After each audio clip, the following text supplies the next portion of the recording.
Alexandra Alex Ala ang nagpangiti sa mundo ng tennis. Pero ang tunay na twist, ang tahimik, matiyagang strategist sa likod ng lahat, si Joan Bosch, ang coach mula sa Rafa Nadal Academy na tumayong mentor, tactician, at minsang second father ni Alex habang siya'y tumatangkad sa global stage. Hindi siya flashy, hindi siya lumalabas para mag-viral. Si Bosch, isang long-time coach sa Rafa Nadal Academy, ang nagdisenyo ng training routine at game plan na nagpalabas ng buong potensyal ni Alex. Mula sa paghasa ng kanyang flat ground strokes hanggang sa pag-angat ng kanyang mental toughness sa big moments. Mula sa araw-araw na training sa Mallorca hanggang sa pagiging traveling coach sa mga WTA events, siya ang tahimik na puwersa sa likod ng bawat panalo ni Alex. Ang pinakamagandang parte ay ang chemistry nilang dalawa. Coach at player, magkasabay sa disiplina, mindset, at adjustment. Si Bosch mismo ang nagsabing proud siya sa progress ni Alex. Hindi lang sa resulta, kundi sa paraan ng pag-handle niya ng pressure, defeat, at rebound. Samantala, si Alex ay lantaran ding nagpapasalamat sa kanyang coach na tinatawag niyang pillar of balance sa gitna ng demanding na pro circuit. Sa bawat panalo, sa bawat dugong pawis sa court, ramdam ang presensya ng isang mentor na nag-aruga sa kanyang paglalakbay. At ngayon, nakikita na ng mundo ang bunga. Mula sa pagiging underdog sa qualifiers, hanggang sa pagkakaroon ng serye ng upset win sa WTA Tour, si Alex ay naging simbolo ng disiplina at pagbabago. Lahat ito, kalakip ng matinding sistemang binuo ni Bosch. Sa bawat tournament, halatang may plano, precise footwork, calculated shot selection, at composure na dati kulang, pero ngayon isa ng sandata. Ito ang totoong kwento ng tagumpay. Hindi lang tungkol sa player, kundi sa relasyon ng isang atleta at coach na parehong may pananampalataya sa proseso. Si Joan Bosch, ang tahimik na maestro, at si Alex Ala, ang tinig ng bagong henerasyon ng Pinoy tennis. At sa tanong na ano ang susunod, isa lang ang malinaw. Kapag nananatiling matibay ang partnership nilang ito, hindi malayong sa susunod na Grand Slam. Ang pangalan ni Alex ay magiging isa sa mga pinakakakatakutang pangalan sa buong mundo ng tennis. Kung dati ay pinapanood lang natin si Alexandra Alex Ala bilang young prodigy na nagti-training sa Rafa Nadal Academy, ngayon ay ibang-iba na ang eksena. Ang batang Pinay na minsan ay nangangarap lang makapasok sa WTA circuit ay isa ng pamilyar na pangalan sa international tennis. At sa likod ng bawat powerful forehand at calm composure sa court, may isang tao na patuloy na nagtutulak sa kanya pataas. Si Coach Joan Bosch. Hindi siya artista, hindi rin madalas makita sa camera. Pero kung pag-uusapan ang disiplina at consistency ni Alex, si Bosch ang tunay na mastermind. Matagal na siyang bahagi ng Rafa Nadal Academy at isa sa mga top-level coaches na nag-aalaga ng mga promising juniors sa Europa.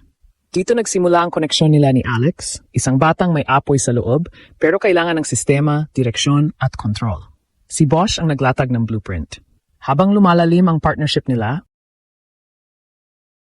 unti-unting na-transform si Alex mula sa isang talented junior player patungong full-fledged pro.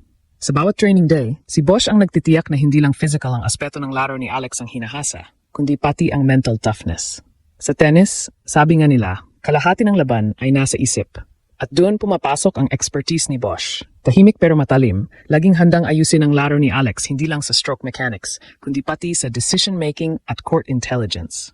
Madalas sabihin ng mga nakakakita sa training nila, si Bosch, parang chess player mag-isip.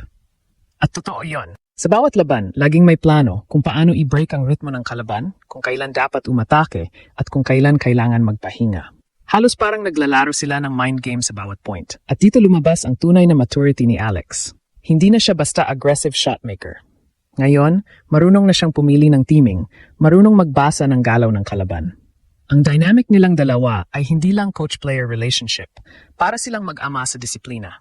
Si Bosch, strict pero fair. Si Alex, receptive at handang sumunod kahit gaano kahirap. Kapag may pagkatalo, si Bosch hindi agad nagagalit. Inuupuan nila ito, pinag-aaralan at ginagawang leksyon. Kaya bawat pagkabigo nagiging hakbang patungo sa susunod na breakthrough. At yung mga resulta, hindi nagsisinungaling. Simula nang makasama si Bosch sa core coaching team ni Alex, nagkaroon siya ng consistency sa mga professional tournaments. Nagkaroon siya ng notable upsets laban sa mas matatandang kalaban.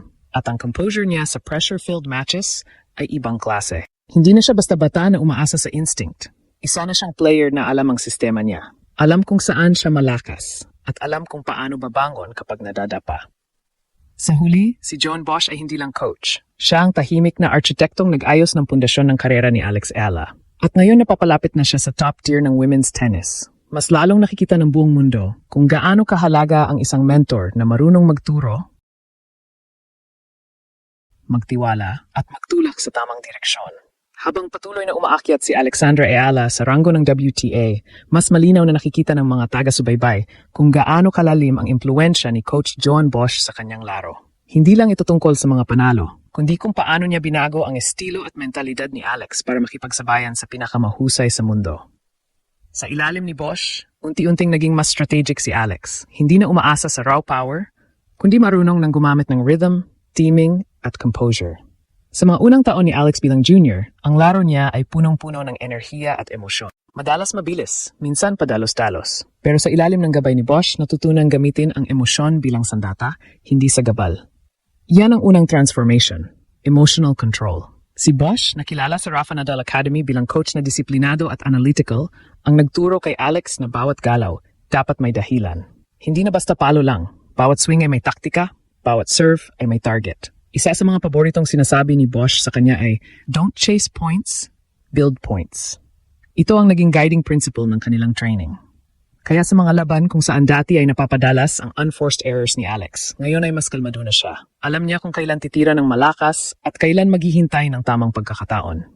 Yan ang klaseng maturity na hindi natuturo overnight. Kailangan ng taon ng pagtitiwala, disiplina at relasyon sa pagitan ng coach at player. Ngayon, makikita sa kanyang laro ang tatak ni Bosch. Precise footwork, consistent baseline defense, at isang mataatag na mental game kahit sa harap ng mga top-seeded kalaban. Sa mga mahabang rally, hindi na siya naubusan ng plano. Parati siyang may Plan B at Plan C. Si Bosch ang utak sa likod niyan, laging naghahanda ng alternatibong strategy depende sa estilo ng kalaban. Kung dati si Alex ay umaasa sa instinct, ngayon siya ay parang strategist na rin sa loob ng court. Ngunit hindi rin naging madali ang daan. Dumaan sila sa mga panahong puro pagkatalo kung saan muntik nang bumagsak ang moral ni Alex. Doon lumabas ang tunay na halaga ni Bosch, hindi lang bilang coach, kundi bilang mentor at tagapayo. Tinuruan niya si Alex kung paano bumangon nang hindi nawawala ang kumpiyansa. Sa halip na pagalitan, binibigyan siya ni Bosch ng mga konkretong hakbang kung paano ayusin ang bawat pagkakamali. At yun ang nagpatatag sa kanya. Ngayon, sa bawat panalo ni Alex sa WTA circuit, hindi lang siya ang tinuturing na bida.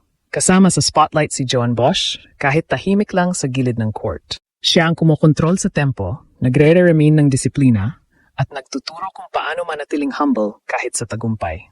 At habang lumalakas pa ang tandem nilang ito, unti-unting nagiging malinaw ang destinasyon. Hindi lang basta top 1 heart, kundi posibleng maging unang Pinay Grand Slam contender. Sa kanilang partnership, may halong respeto, tiwala, at pagkaintindihan. Tatlong haligi ng tunay na tagumpay. Si Alex ang puso, si Bosch ang utak, at magkasama nilang ginugulat ang mundo ng tennis.